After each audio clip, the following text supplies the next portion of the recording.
José está preparando su bote para cruzar el río. Carga algunas trampas y se pone a echar combustible.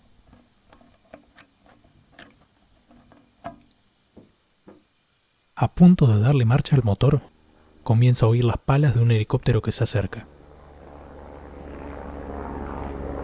Salta del bote y corre hacia los suyos, donde queda agachado sin mover un músculo. Observa un helicóptero verde, sin numeración, que abre una compuerta y arroja bultos al agua. Espera escondido unos instantes y se acerca con su bote hacia la costa de enfrente, donde algo cayó entre las ramas. Esos bultos son en realidad personas desnudas, envueltas en bolsas y atadas con alambre.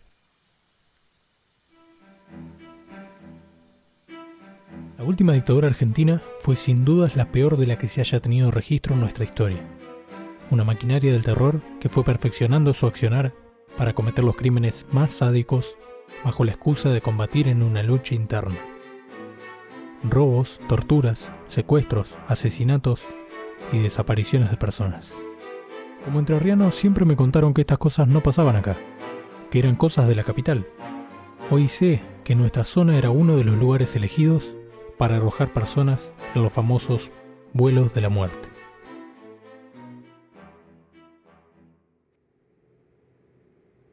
Las Fuerzas Armadas utilizaron diferentes métodos para el aniquilamiento de la subversión.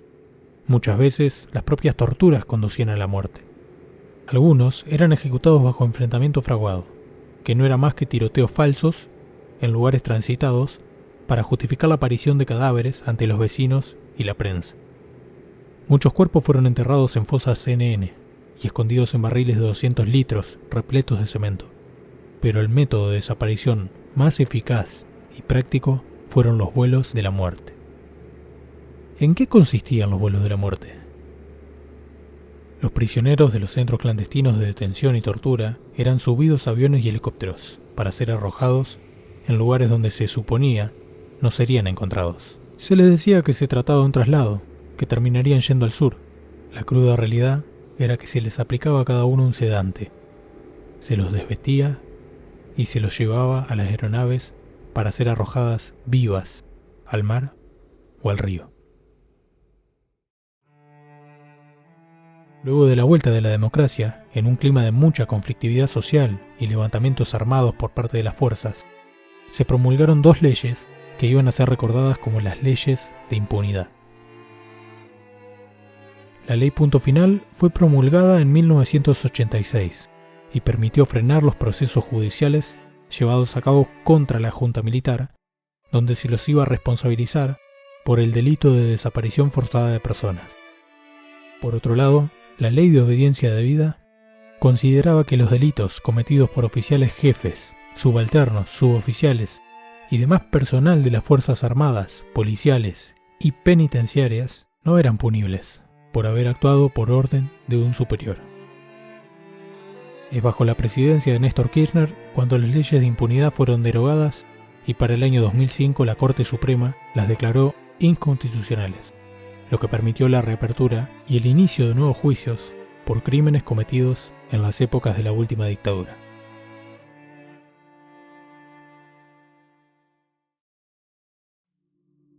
En el año 2003, un testigo de identidad reservada se presentó ante un juzgado de instrucción en la ciudad de Gualeguaychú y reveló un secreto que lo había atormentado por años. La historia se remonta a comienzos de los años 80, cuando había sido destinado como policía en la localidad de Villa Paranacito. En ese entonces él estaba en pareja con una gurisa de la zona. Ella le reveló que unos años atrás su familia había encontrado un barril de 200 litros con un cuerpo adentro tapado de cemento. En ese momento los vecinos resolvieron darle cristiana sepultura cerca de una escuela en la zona de los ríos Paraná Bravo y Gutiérrez.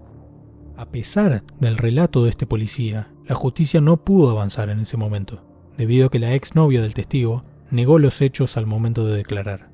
Se la observaba sumamente incómoda ante la situación, y quizás el principal motivo era que ahora estaba en pareja con un prefecto. Sin embargo, el testigo denunciante no se dio por vencido, y le confió la historia al periodista Fabián Mañota, quien decidió comenzar una investigación que le llevaría más de 9 años. Así empezamos a investigar y a recoger otros testimonios de pobladores que empezaron a aparecer, a surgir, hablaban de helicópteros verdes sin numeración, que volaban la zona, que lanzaban bultos, que ellos después veían que eran cuerpos de personas, que prefectura y policía amenazaban a las personas que se acercaban a denunciar. Atendían el mostrador los cómplices. Fabián Mañota publicó un libro llamado El lugar perfecto, donde se recopilaron múltiples testimonios de vecinos que aseguran haber encontrado cuerpos en el agua, en la zona del delta entrerriano. En el año 2016, Fabián presentó una denuncia ante la Procuración General de la Nación. La investigación es llevada a cabo en Concepción del Uruguay, por la fiscal Josefina Minata. La causa investiga vuelos de la muerte en la zona sur de Entre Ríos, y es la primera vez que testigos aseguran haber visto a los aviones y helicópteros soltando bultos. El libro que resume una definición de una vecina que decía el lugar perfecto para hacerlo porque no hablamos con nadie, por la cercanía con Buenos Aires y por las características geográficas del delta, que además tiene, aparte de ríos y arroyos, tiene zonas impenetrables, realmente no encontrás más nada ahí. Entre Ríos, Prefectura y Policía cumplieron el rol de garantizar la desaparición de muchas personas, porque las dejaban ir, amenazaban a los testigos, las inhumaron no se sabe cómo y dónde. En cementerio hay una búsqueda que está haciendo la justicia a través de la fiscal Josefina Minata. Primero que fue muy impactante encontrarte con gente de carne y hueso que te diga yo vi cuando tiraban los cuerpos. Gente que te dice que veía pasar un helicóptero y que veía que ese helicóptero abría una puerta y que de esa puerta caían bultos y que ellos se acercaban a mirar y eran cadáveres. Los militares argentinos formaban parte del llamado Plan Cóndor, un operativo de los Estados Unidos llevado a cabo por la CIA y el FBI, donde se implantaron dictaduras latinoamericanas para eliminar a los enemigos internos que existían en el continente en plena época de la Guerra Fría. Es a partir de 1975 que países como Argentina, Bolivia, Chile, Uruguay y Paraguay firman el acta. Luego se sumarían Perú y Ecuador, mientras que Brasil fue el único que participó sin firmar ningún documento que pudiera comprometerlo. La escritora Estela Caloni describe la situación latinoamericana como una verdadera represión sin fronteras. Las dictaduras instruidas y financiadas por los norteamericanos compartían información, intercambiaban prisioneros y colaboraban en la represión y el asesinato en masa de grupos opositores.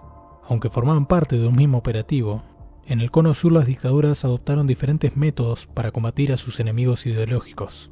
En Chile, el golpe encabezado por Augusto Pinochet fue desde su inicio sumamente sangriento, bombardeando la Casa de la Moneda el mismo día del golpe y llevando al suicidio del presidente Allende, asesinando a miles de personas. El golpe en Uruguay tuvo un carácter más policial que militar. El método más común fue el encarcelamiento masivo de militantes y dirigentes. Es en el caso de la dictadura argentina que se llevó a cabo una verdadera cacería orquestada y planificada desde el Estado, para perfeccionar lo que las bandas paramilitares previas al golpe, como la conocida AAA, ya venían haciendo. De todos los métodos utilizados, los vuelos de la muerte fueron los más efectivos para eliminar pruebas de los asesinatos. Josefina Minata. De los vuelos de la muerte se conoce muy poco. Solo se ha tenido registro de un vuelo que está comprobado, que es el de las monjas francesas, y después hay como rompecabezas, ¿no?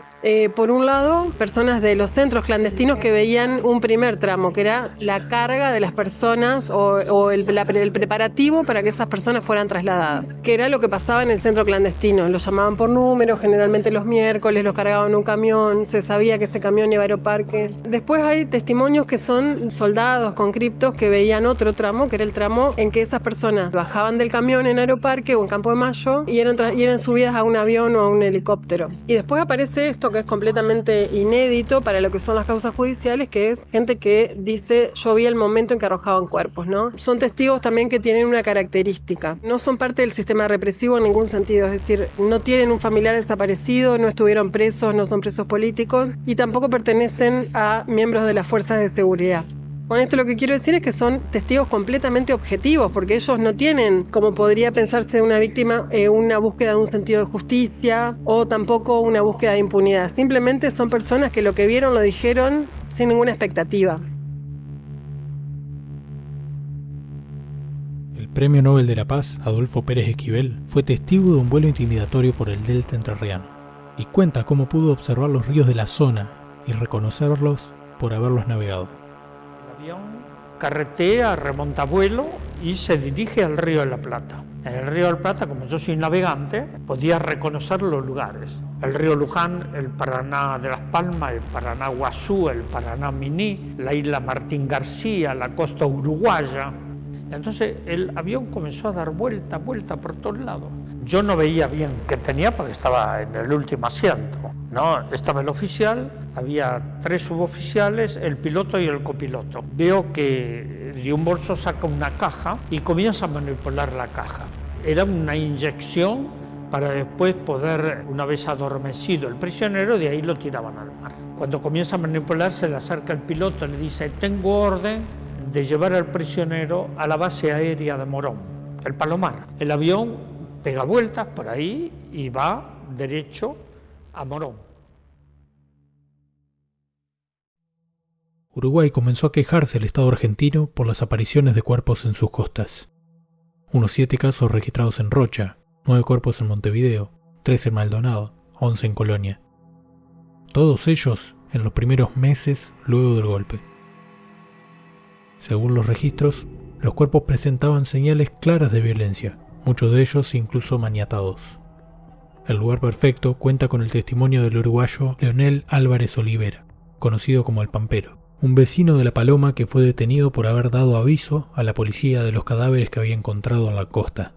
Según la prefectura uruguaya, esos cuerpos eran de barcos chinos y coreanos, pero el Pampero asegura que esas personas, con las clavículas quebradas, sin ropa ni documento y atados de mano con alambre de cobre, no eran asiáticos.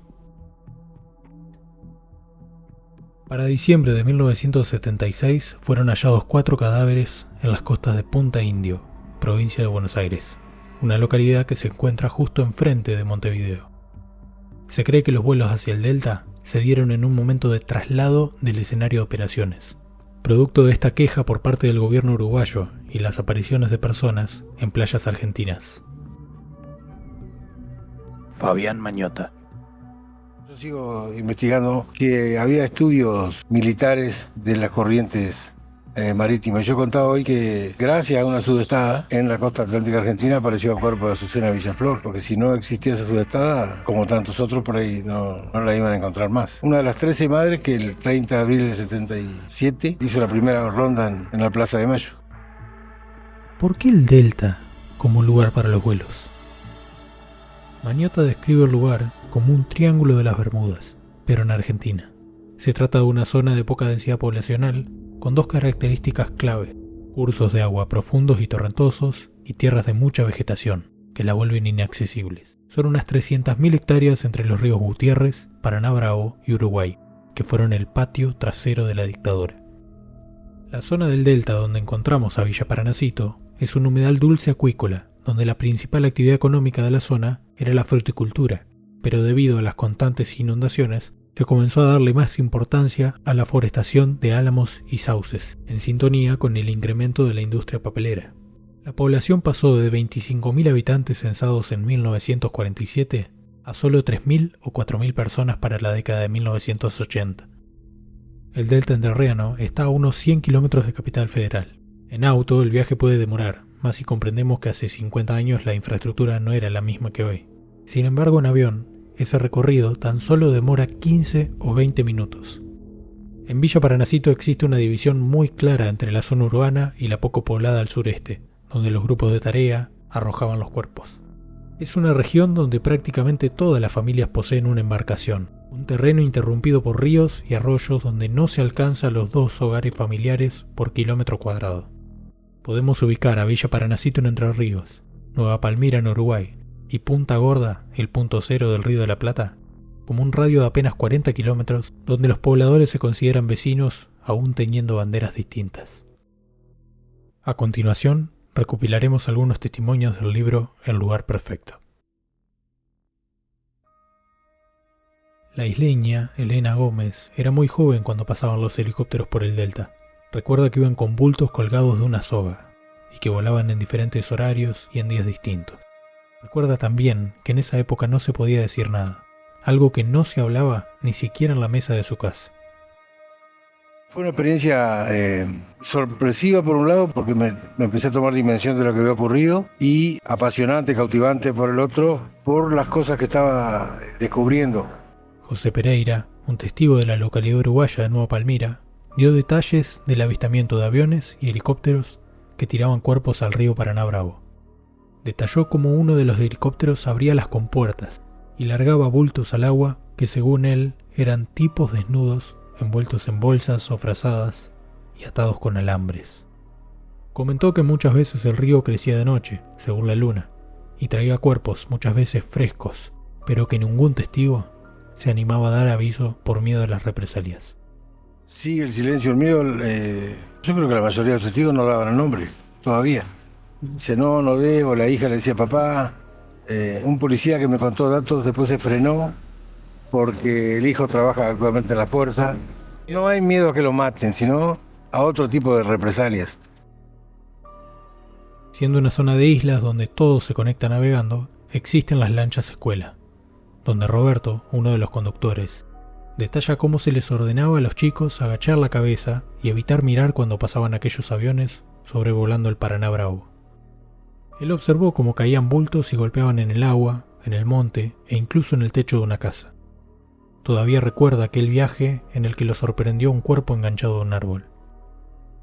Luis fue uno de esos chicos a los que se les ordenaba agacharse para no ver a los muertos.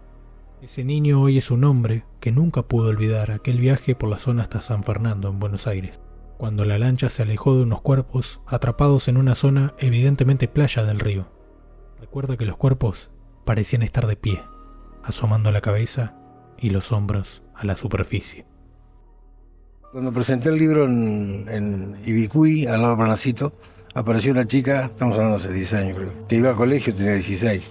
Y me dice mi abuelo que no nos bañemos acá en Parnasito, en el río, porque cuando te estás bañando aparecen cuerpos flotando. Y yo digo, no, pero no aparecen cuerpos flotando. Al abuelo le quedó para toda la vida eso que vos te estabas bañando y aparecían cuerpos. Así que luchamos contra toda una generación de lugareños que vivió una pesadilla, yo digo doble, de ver la muerte diario y no poder contarlo, porque si lo contabas corrías riesgo vos de la misma suerte. ¿Quién había elegido el lugar? ¿Por qué el Delta? El marino Emilio Dordo Macera fue una de las figuras más importantes y siniestras de la última dictadura militar argentina. Tuvo en su cargo nada más y nada menos que el manejo de la Escuela de Mecánica de la Armada, la conocida ESMA, el centro clandestino más grande del país, donde la mayoría de sus detenidos están desaparecidos. Macera nació en Paraná, y no solo conocía el Delta, sino que además su cuñado, Roque Bértora, poseía una estancia llamada El Repunte, ubicada en el río Paranacito. Se los vio en más de una oportunidad navegando por la zona en plena dictadura, y existe incluso un episodio que lo vincula con la desaparición del empresario Fernando Branca. En el libro se comenta que Branca pudo haber sido testaferro del almirante, que mantenían una relación muy cercana y que Macera era el amante de su esposa Marta. El empresario habría sido invitado a pasear en el yate del marino, y nunca más se lo volvió a ver. Otro crimen donde se vincula a Macera y al Delta es en el secuestro y desaparición de Lena Holmberg, diplomática de la Embajada Argentina en Francia. Se cree que ella sabía demasiado sobre negocios y armados políticos, por lo que fue convocada a Buenos Aires para informar a sus superiores. Su cuerpo fue encontrado 2 días después de su desaparición en el río Luján, el delta bonaerense. Como si fuera poco, en el año 1979, la Comisión Interamericana de Derechos Humanos recorrió la ESMA a cargo de Macera, debido a las denuncias de las madres de Plaza de Mayo. El grupo de tareas del centro clandestino trasladó a los detenidos desaparecidos que aún estaban con vida al Delta, específicamente a la Quinta El Silencio, en San Fernando. No se sabe a ciencia cierta quién fue el que decidió trasladar el escenario de operaciones al Delta, pero por los hechos narrados y el grado de conocimiento y poder que poseía Macera, es que se cree que su opinión debió haber tenido algo que ver.